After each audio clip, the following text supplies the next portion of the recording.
오늘은 여러분들과 12절 말씀을 함께 생각해 보려고 합니다. 저는 오늘 이사야서 53장을 살피는 것을 이제 마치려고 합니다. 여러분 너무 힘드셨죠? 네, 이 이사야 53장 제일 재미없는 부분을 고난주간부터 오늘까지 이렇게 말씀을 나누게 되었습니다. 이제 추석이 앞에 있는데요. 인내하시느라 너무 수고 많으셨습니다. 오늘 저희가 지난 시간에 살폈던 가르치심으로써 가르치심으로써 주님 자신의 지식으로 가르치심으로써 사람을 의롭게 하신다고 하셨던 그 말씀에 이어서 오늘 여러분들과 함께 예수 그리스도의 승귀하심, 예수님이 이제 영광 중에 이제 그 모든 것이 회복되시는 하나님의 영광으로 다시 이제 가게 되시는 그 내용을 여러분들과 함께 살펴보고자 합니다. 오늘 이어지는 선지자의 예언은 이것입니다. 우리 다 같이 한번 12절 상반절 말씀만 한번 같이 읽어볼까요? 상반절입니다. 시작. 그러므로 내가 그에게 존귀한 자와 함께 몫을 받게 하며 강한 자와 함께 탈취한 것을 나누게 하리니. 아멘. 오늘은 이 부분을 여러분들과 함께 생각해 보고자 합니다. 이 말씀을 하신 분은 여호와 하나님 아버지이십니다.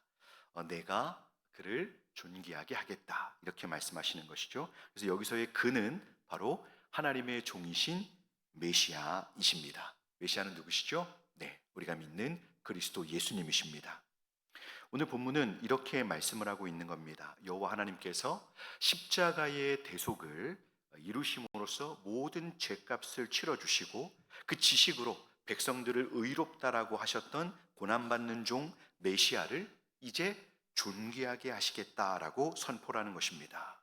그러면 어떻게 존귀하게 또 높여주시겠다라고 하시냐 하면 오늘 본문은 두 가지를 말씀하고 있습니다. 하나는 존귀한 자와 함께 몫을 받게 하는 것과 또 다른 하나는 강한 자와 함께 탈취한 것을 나누게 하신다라고 이 두 가지로서 메시아를 존귀하게 하시겠다, 높여주시겠다라고 약속하시는 것입니다. 자, 그러면 이렇게 주님을 높이시는 이유가 뭔가 하면 하나님께서는 이 놀라운 구원의 예언을 예수께서 잘 감당하셨기 때문에, 이제 우리 시점에선 그런데요, 메시아께서 이것을 잘 감당하셨기 때문에 그 메시아를 높여주시겠다라고 말씀하는 겁니다. 그러면 무엇을 감당하셨는지 우리 오늘 말씀 하반절을 다시 이어서 한번 읽어보겠습니다. 오늘 본문 하반절 같이 읽어볼까요? 시작. 이는 그가 자기 영혼을 버려 사망에 이르게 하며 범죄자 중 하나로 헤아림을 받았음이니라. 그러나 그가 많은 사람의 죄를 담당하며 범죄자를 위하여 기도하였느니라. 아멘. 저희가 지난 시간까지 계속 살펴보았던 이 메시아의 대속에 관한 예언입니다. 하나님의 아들께서 죄인으로서 완전한 죽음을 경험하신 것이죠. 창조주이신 분이 이 사람으로 오셔서 완전한 죽음을 죽으신 것입니다.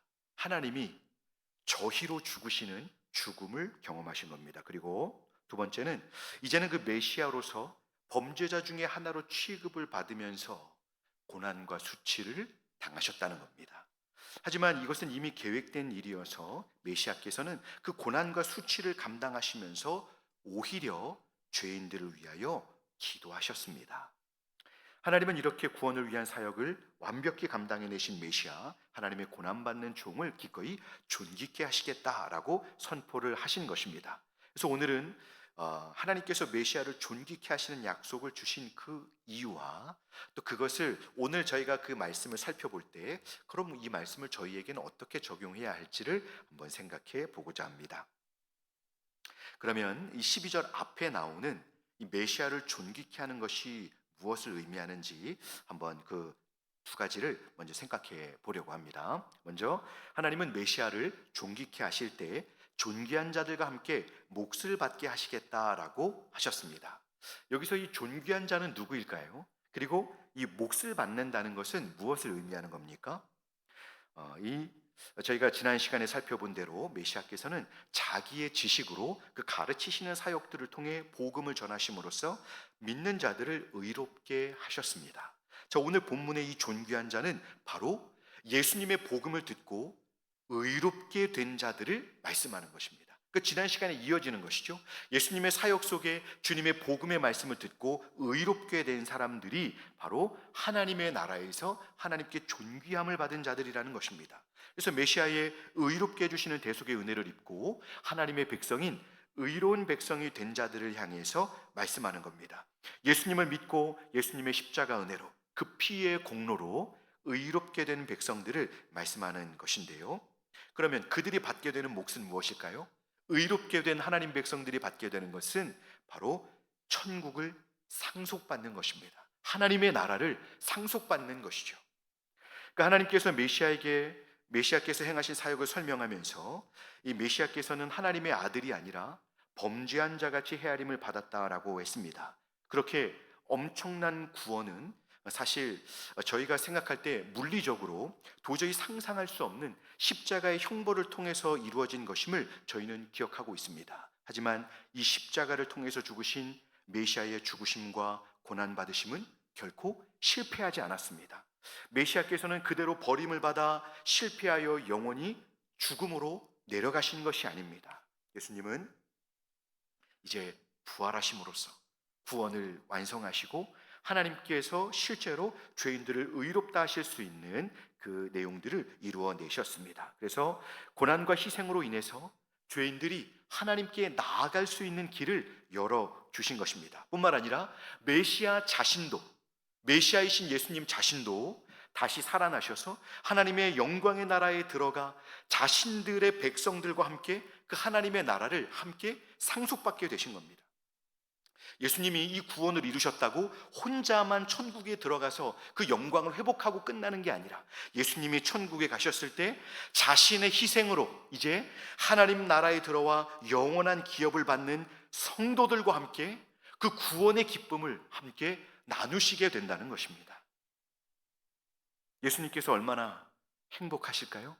예수님 자신의 죽음으로 말미암아 이제 무수한 하나님 백성들이 천국에 들어와 함께 하나님을 찬송하며 그 놀라운 영광과 은혜를 함께 누리는 것이 있게 되는 것입니다.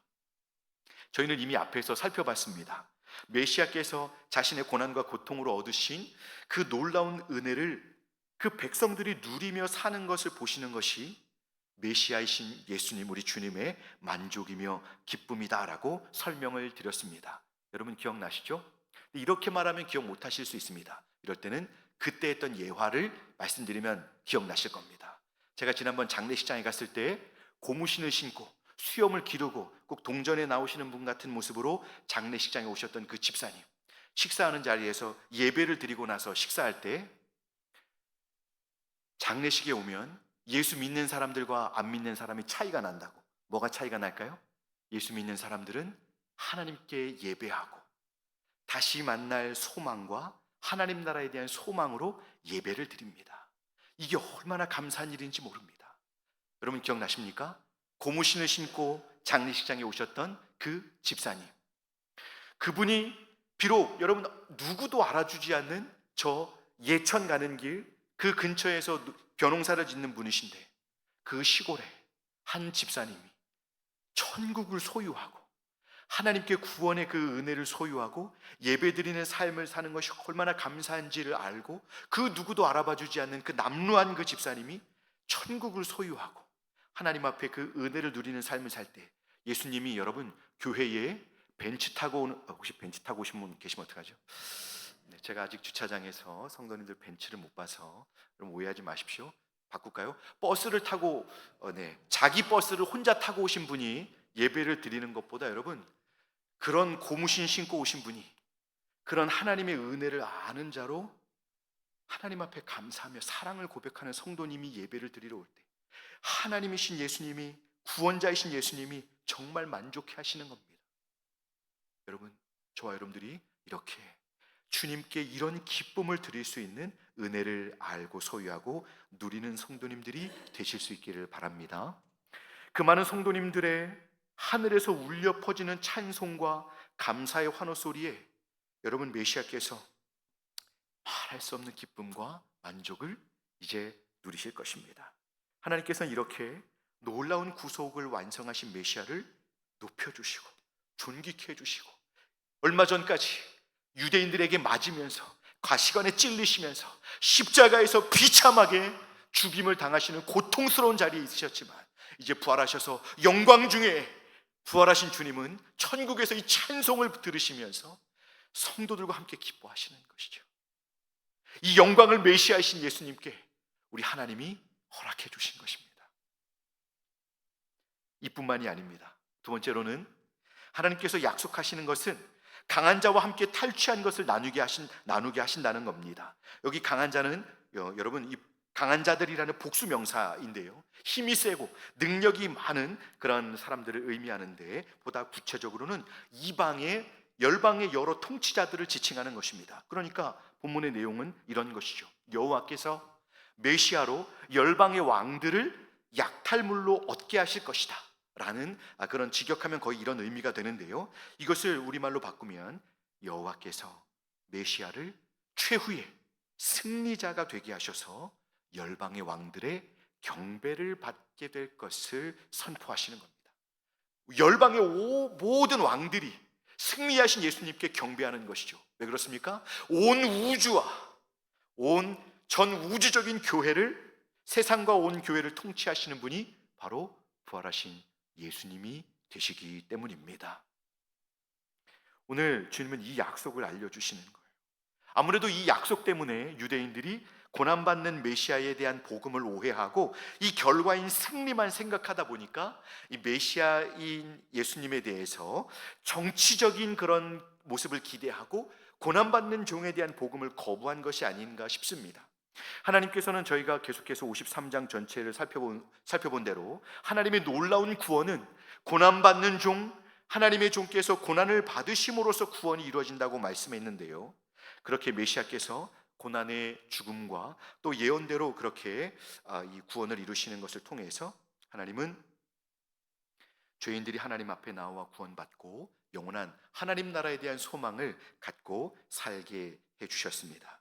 그리고 메시아께서는 이 모든 일을 완성하시면 하나님께서 다시금 존귀하게 높여주셔서 전 우주적인 교회의 통치자가 되십니다. 하늘에 있는 교회, 먼저 구원받은 자들이 모여서 예배하는 천국에 있는 교회, 아직도 이 땅에서 죄와 싸우고 세상의 이 악한 세상 정신과 싸우고 마귀들과 싸우는 성도들의 이 지상에 있는 교회들의 진정한 통치자가 되시는 것입니다. 교회의 통치자가 되신다는 것은 여러분, 온 세상의 주인으로 온 세상을 다스리시는 분이 되신다는 것을 말씀하는 것입니다. 자, 이 예언의 말씀을 듣는 하나님 백성들과 교회는 얼마나 든든합니까? 그리고 얼마나 소망이 될까요? 이 땅을 믿음으로 살아가면서 고통과 아픔이 있는 성도들이 이 승귀하신 예수님, 이 승리하신 예수님을 볼 때 얼마나 소망이 되고 또 믿음의 삶을 살아갈 용기를 얻게 될까요? 저희 모두가 비참하게 십자가에서 죽으시던 모습이 아니라 영광 중에 계셔서 교회와 세상을 다스리시는 주님을 바라보며 날마다 소망 중에 힘차게 믿음의 삶을 살아가실 수 있기를 주님의 이름으로 축복합니다. 하지만 여러분, 하나님께서 선지자를 통해서 이 예언을 선포했을 때 지속적으로 동일한 반응이 나타나고 있다고 성경은 우리에게 말씀하고 있습니다. 당시 이스라엘 백성들은 이 예언의 의미를 전혀 알지 못했습니다. 그러니까 예수님이 오시기 전 700년 전에 이사야 선지자가 이스라엘에서 이 말씀을 선포했어요. 이 예언의 말씀을 들은 사람들이 도대체 이게 무슨 내용인지 알 수가 없었습니다. 온 세상을 구원하실 놀라운 계획을 이스라엘을 통해서 준비하고 계신 하나님과 그 실제적인 메시아의 구원을 700년 전에 이 내용을 들었던 사람들은 이해할 수가 없었습니다. 그리고 뿐만 아니라 이제 그런 사람들이 이 말씀을 가지고는 있었지만 예수님이 오실 때까지 그 700년 동안을 그 의미를 알지 못하고 살면서 엄청난 많은 일들이 있었습니다. 하나님을 온전히 믿지 못하는 가운데 범죄해서 결국 예루살렘 성이 무너지고 성전은 파괴되고 백성들은 바벨론으로 포로로 끌려가는 엄청난 이 아픔의 역사를 겪었습니다. 하지만 하나님의 은혜는 계속되어서 다시금 그들이 포로 생활에서 돌아오고 성전이 회복되고 예배 공동체로서의 이스라엘이 다시 회복이 되었습니다. 이제 그런 상황에서도 이제 세상 역사는 바벨론, 페르시아, 헬라, 로마 이렇게 대제국들을 거쳐가면서 이스라엘은 철저하게 자유를 빼앗기고 힘든 삶을 살았습니다. 더욱이 하나님께로부터 400년 동안 이 예언의 말씀이 주어지지 않는, 여러분, 구약 성경의 끝이 무슨 성경이죠? 구약 성경의 끝이 무슨 성경이죠? 눈을 뜨고 대답하실 때까지 저는 다음으로 넘어가지 않겠습니다. 구약 성경의 끝이 무슨 성경이죠? 말라기죠. 그러면 신약 성경의 첫 번째 책은 어디죠? 마태복음입니다. 그 사이에 여러분 400년의 시간 차이가 있는 거 알고 계십니까? 그 400년의 시간 동안 다른 성경이 없었다는 건 하나님의 기록된 예언의 말씀이 없었다는 것입니다. 그러자 성도들은, 하나님 백성들은, 성도가 아니죠, 이스라엘 백성들은 영적인 방황이 고조되면서 그 힘든 삶에, 영적으로도 하나님의 말씀이 없는 삶을 살면서 이 어려움이 계속 이렇게 깊어지니 메시아가 오시기를 간절히 갈망하는 시대가 도래한 것입니다. 그때 이 갈망이 쌓이고 쌓일 때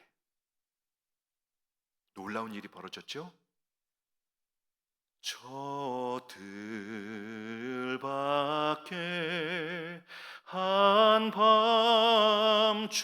한밤중에, 원고에 저들밖에라고 쓰고 가로 열고 노래 부르지 말 것 이렇게 써 있는데 너무 피곤해 하셔서 어쩔 수 없이 불렀습니다.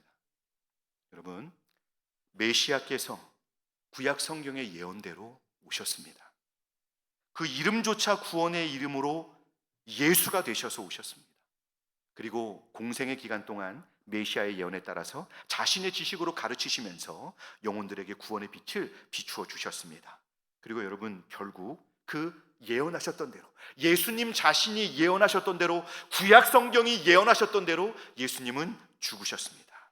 십자가에서 죽으셨습니다. 여러분, 여기서 중요한 사실은 이사야 선지자가 이 놀라운 이사야서 53장의 예언을 선포했을 때도 아무도 믿지 못했습니다. 근데 이제 메시아이신 예수님이 오셨을 때에도 주님의 죽으심과 부활을 아무도 믿지 못했습니다. 여러분, 누가복음 23장에 엠마오로 내려가던 두 제자 기억나시죠? 이 부활하신 예수님을 그 엠마오로 돌아가던 제자들이 만나게 되었던, 그래서 가슴이 뜨거워지고 이랬던 장면 여러분 기억나시죠? 사람들에게 하나님의 진리를 선포하시고 또 무리를 거르시고 귀신들에게 명령하시고 5천 명을 먹이시고 죽은 자를 살리시던 예수님께서 비참하게 십자가에서 죽으시고 무덤에 장사되자 실망하여 고향으로 돌아가던 두 명의 제자가 나옵니다. 그들은 부활하신 예수님이 그들을 찾아오셨는데 알아보지 못했어요. 한 번에 알아봤어야 되는데 알아보지 못했습니다. 그때 예수님이 무슨 일이 있었느냐고 묻자 그 사람들이 막 설명해 주죠. 자, 우리 그 성경을 한번 읽어보겠습니다. 누가복음 24장 19절에서 27절 말씀 우리 교독해서 읽어보겠습니다. 교독하겠습니다. 제가 먼저 19절을 읽겠습니다. 이르시되 무슨 일이냐 이르되 나사렛 예수의 일이니 그는 하나님과 모든 백성 앞에서 말과 일에 능하신 선지자이거늘 우리 대제사장들과 관리들이 사형 판결에 넘겨주어 십자가에 못 박았느니라. 우리는 이 사람이 이스라엘을 속량할 자라고 바랐노라. 이뿐 아니라 이 일이 일어난 지가 사흘째요. 또한 우리 중에 어떤 여자들이 우리로 놀라게 하였으니 이는 그들이 새벽에 무덤에 갔다가 그의 시체는 보지 못하고 와서 그가 살아나셨다 하는 천사들의 나타남을 보았다 함이라. 또 우리와 함께 한 자 중에 두어 사람이 무덤에 가요 예수는 보지 못하였느니라. 오늘 이르시되 미련하고 선지자들이 말한 모든 것을 마음에 더디 믿는 자들이여, 그리스도가 이런 고난을 받고 자기의 영광에 들어가야 할 것이 아니냐 하시고, 함께 읽겠습니다. 모세와 모든 선지자의 글로 시작하여 모든 성경에 쓴 바 자기에 관한 것을 자세히 설명하시니라. 아멘. 주님의 제자들은 예수님께서 이 이스라엘이 속량하실 것을 바랐습니다. 하지만 십자가에서 죽으셨고 죽으신 지도 3일이 지났습니다. 여인과 제자들이 가봤는데 예수님을 못 봤다고 해요. 그래서 좀 놀랐습니다. 그럼에도 그 사람들은 아직 예수님을 죽으시고 부활하신 구주로 믿지 못하고 있었던 것이죠. 그렇게 말씀대로 부활하신 예수님을 믿지 못함으로 주님을 알아볼 수가 없었습니다. 그래서 예수님은 미련하고 선지자들의 말한 모든 것을 마음에 더디 믿는 자들이라 라고 책망하셨습니다. 그런데 여러분 26절을 보니까 주님은 그리스도가 이런 고난을 받고 자기의 영광에 들어가야 할 것이 아니냐라고 하시면서 모든 선지자의 글로 자신에 관해서 설명을 하십니다. 저는 이때 분명히 이사야 53장을 펴서 말씀하셨다고 믿습니다. 여러분, 이 내용을 말씀하시는 것이죠. 왜요? 예수님은 이 말씀을 믿고 있었기 때문입니다. 예수님은 이사야 선지자의 53장 마지막에 있는 자신이 이 모든 구속을 이루고 나서 주님이 높여주시는 그 영광의 자리에 들어가게 될 것을 예수님은 믿고 있었기 때문입니다. 우리 말씀을 한 번만 더 볼까요? 마지막입니다. 성경 읽는 거 마지막입니다. 히브리서 12장 우리 2절과 3절 우리 천천히 한번 같이 읽어보겠습니다. 시작. 믿음의 주요 또 온전하게 하시는 이인 예수를 바라보자. 그는 그 앞에 있는 기쁨을 위하여 십자가를 참으사 부끄러움을 개의치 아니하시더니 하나님 보좌 우편에 앉으셨느니라. 너희가 피곤하여 낙심하지 않기 위하여 죄인들이 이같이 자기에게 거역한 일을 참으신 일을 생각하라. 아멘. 메시아로 오신 예수님은 그 앞에 있는 기쁨을 위하여 십자가를 참으셨습니다. 그 앞에 있는 기쁨이 무엇이었을까요? 바로 오늘 이사야 선지자가 약속하신 말씀, 여호와 하나님께서 고난받는 종으로 충실하게 사역을 감당하신 예수님을 결국 승리하게 존귀케 해주실 것을, 부활하여 승리하신 구주의 영광으로 세워주실 것을 믿은 것입니다.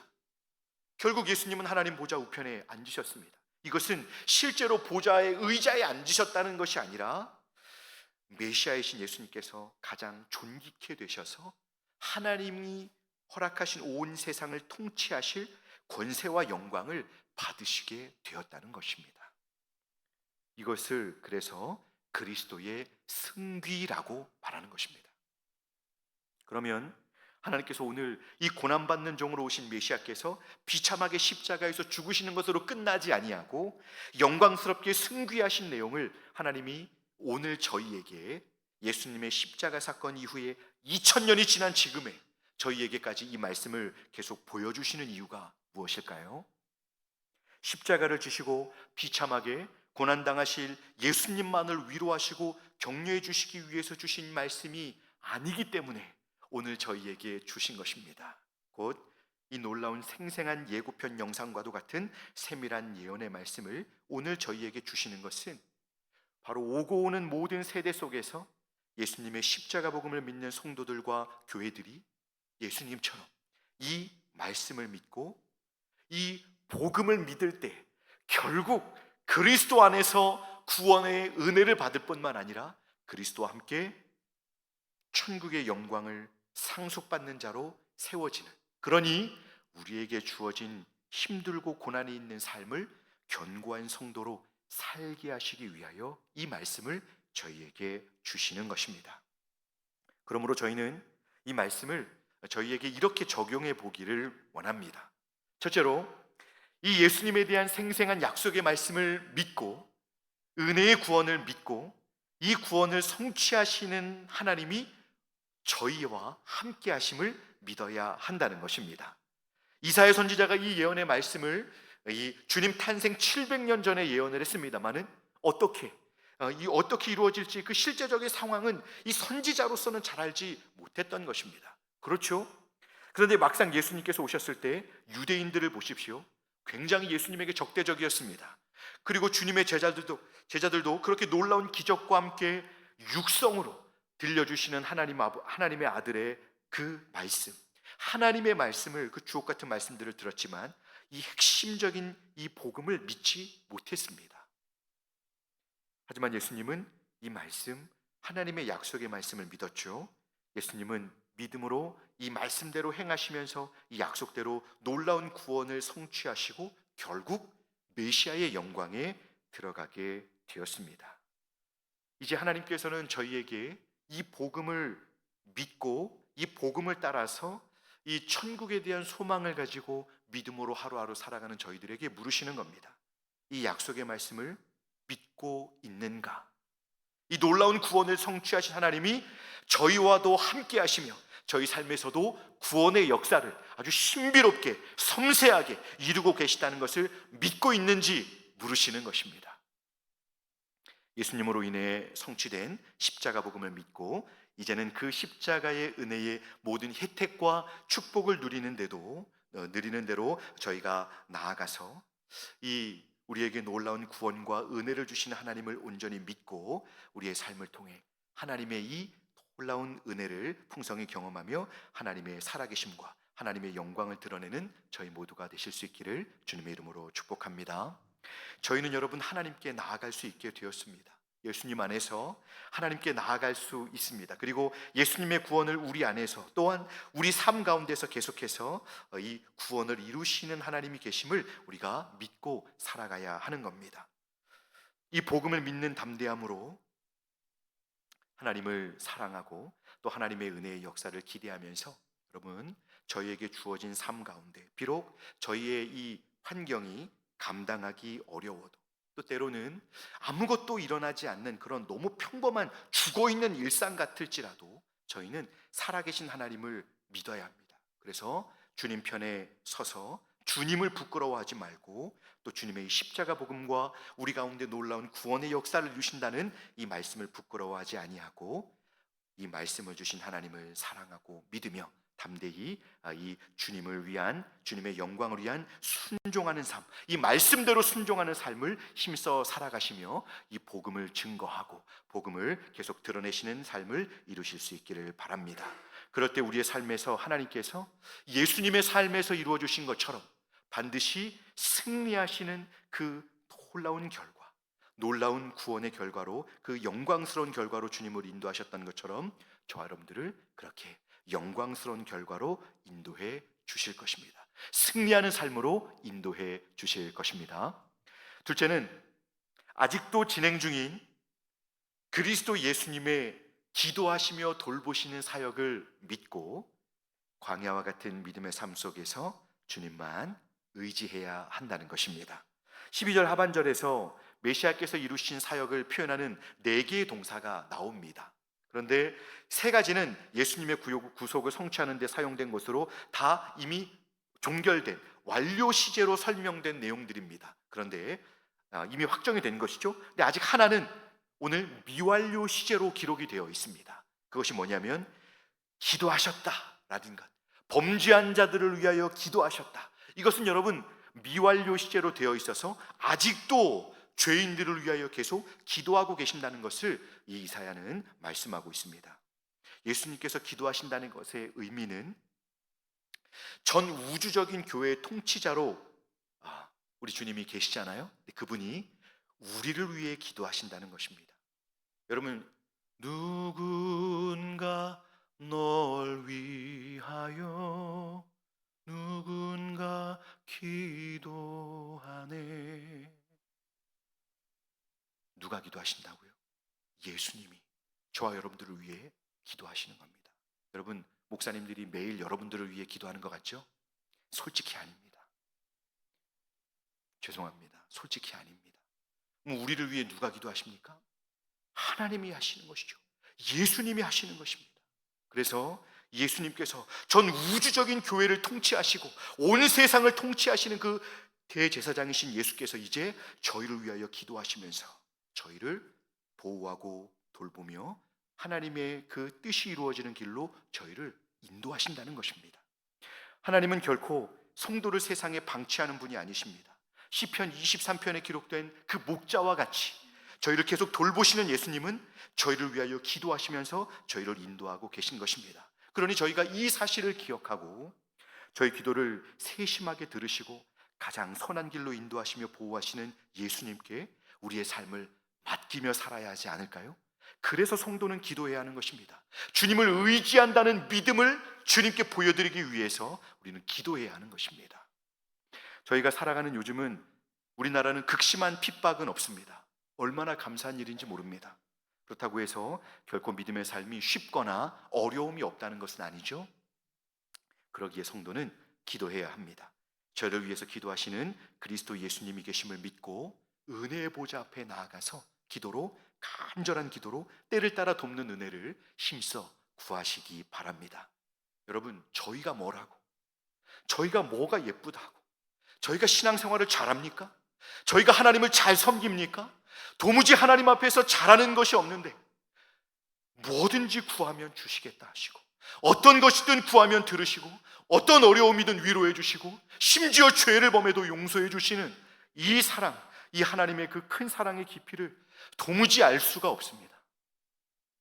우리가 하나님을 어떻게 사랑해야 하는가를 고민하는 것도 중요하지만, 이제 이런 저희를 향하신 내가 뭘 하는가도 중요하지만, 이젠 여러분 저희가 잠잠히 이런 저희를, 너무 부끄럽고 더러운 저희를 이렇게 사랑해 주시는 하나님의 사랑이 얼마나 큰지를 깊이 묵상하고, 하나님이 얼마나 은혜로우신 분이신지를 깊이 묵상하고, 내가 믿는 하나님을 다시 한번 생각하고 다시 믿음의 삶을 회복하는 그런 은혜가 저와 여러분들에게 있기를 소망합니다. 우리 주님은 결코 그 사랑하시는 백성들의 기도를 외면하거나 거절하지 않으시고 반드시 선한 인도하심과 선한 결론으로 응답해 주실 것입니다. 더 이 가을에, 기도하기 좋은 가을에 더 많이 기도해서 하나님의 풍성한 응답을 경험하시는 저와 여러분들이 되실 수 있기를 바랍니다. 말씀을 맺겠습니다. 하나님이 이 예언의 말씀을 통해서 구원을 받아 교회로 들어오고 또 성도로서 하루하루를 그 은혜 안에서 살아갈 이 성도들에게 우리 하나님은 찾아오십니다. 말씀을 통해 찾아오시는 겁니다. 하나님은 말씀을 통해서 찾아오시는 것이에요. 일상을 살아가면서 여러분 언제 하나님 앞에 섭니까? 그 분주하고 힘들고 어려운 상황 속에서 우리가 언제 하나님 앞에 섭니까? 하나님의 말씀이 있을 때 우리는 그곳에서 우리를 찾아오신 하나님을 만나게 되는 것입니다. 이제는 저희가 예수님과 같이 우리 삶에서 놀라운 구원을 친히 이루시고 연약한 저희를 사랑으로 돌보시며 선하게 인도하실 하나님을 견고하게 믿고 행하실 수 있기를 바랍니다.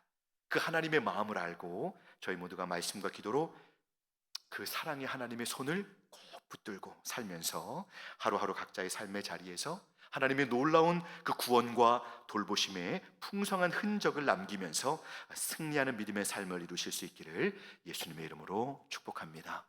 기도하겠습니다. 은혜로우신 하나님 아버지, 하나님의 이 큰 구원을 위한 놀라운 일하심을 볼 때마다 제 자신이 얼마나 작은지, 그리고 얼마나 무지하고 믿음이 없는지를 새롭게 발견하게 됩니다.